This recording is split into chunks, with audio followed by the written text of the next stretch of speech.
अब मैं जनसेना के राष्ट्रीय अध्यक्ष आदरणीय श्री पवन कल्याण जी से निवेदन करना चाहता हूं कि धन्यवाद प्रस्तुत के लिए आए माननीय पवन कल्याण जी।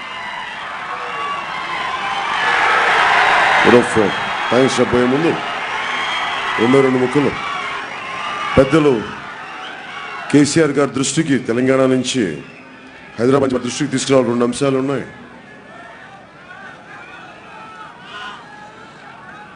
వైఎస్ రాజశేఖర రెడ్డి గారు బతుకున్నప్పుడు తెలంగాణ ఉద్యమాన్ని టీఆర్ఎస్ నాయకుల్ని 2009లో మీరు పట్టుమని 10 మంది లేరు మీరేంటి చేసి తెలంగాణ సాధించింది.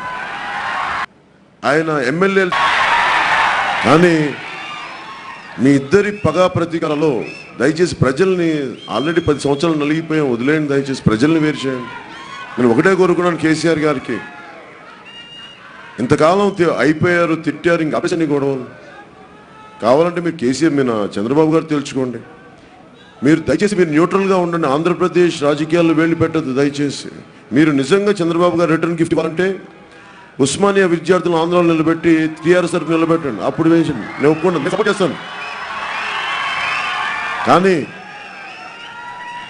అన్యాక్రాంతంగా దుర్మార్గంగా వీళ్ళు అంటున్న వాళ్ళని మీరు ఇన్ని రకాలుగా మీరు దయచేసి న్యూట్రల్గా ఉంటే నాలాంటి ఆంధ్రప్రదేశ్ని ఆదుకోవడానికి ఉన్నాడు. దయచేసి మీరు నా పోరాటాన్ని మీరు నిర్వీర్యం చేస్తారు. నేను ఎప్పుడు చాలా జాగ్రత్తగా ఆచితూచి మాట్లాడాను కేసీఆర్ గారితో. నా విన్నపం హైదరాబాద్ నుంచి దయచేసి మీరు ఆంధ్రప్రదేశ్ రాజకీయాలు దయచేసి మీరు వైఎస్ జగన్ గారి నుంచి పక్కన పెట్టండి.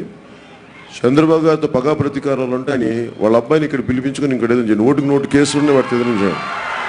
దయచేసి మీకు మీ పట్ల నాకు అపారమైన గౌరవం ఉంది, దయచేసి దాన్ని కంటిన్యూ చేయాలని కోరుకుంటున్నాను. అందుకని దయచేసి పెద్దలు కేసీఆర్ గారికి మనస్ఫూర్తిగా మీరు జగన్మోహన్ రెడ్డి గారికి సపోర్ట్ చేశారని ఇంత పబ్లిక్గా మాట్లాడితే మీరు సామాజిక న్యాయం చేయట్లేదు.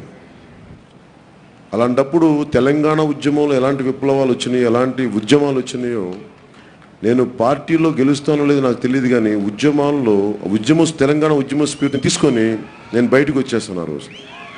దయచేసి దీన్ని పెద్దలందరూ అర్థం చేసుకొని సంయమనం పాటిస్తూ రాజకీయ వ్యవస్థను నడపవలసిందిగా మనస్ఫూర్తిగా కోరుకుంటూ ఇలాంటి అద్భుతమైన అభివృద్ధిని ఒడిదుడుకుల మధ్య కష్టాల మధ్య ఉత్తరప్రదేశ్ని అత్యంత అద్భుతంగా ముందుకు తీసుకెళ్లిన బెంజీ మాయావతి గారిని మనస్ఫూర్తిగా ఒక్కసారి నా తరపున ఆవిడకి ధన్యవాదాలు తెలుపుకుంటూ ఒక ముగింపు మాటలుగా రెండు వాక్యాలు మాట్లాడతాను. నేను ఛాయ్ అని చెప్పి ప్రధానమంత్రి గారు ఇదే స్టేజ్ని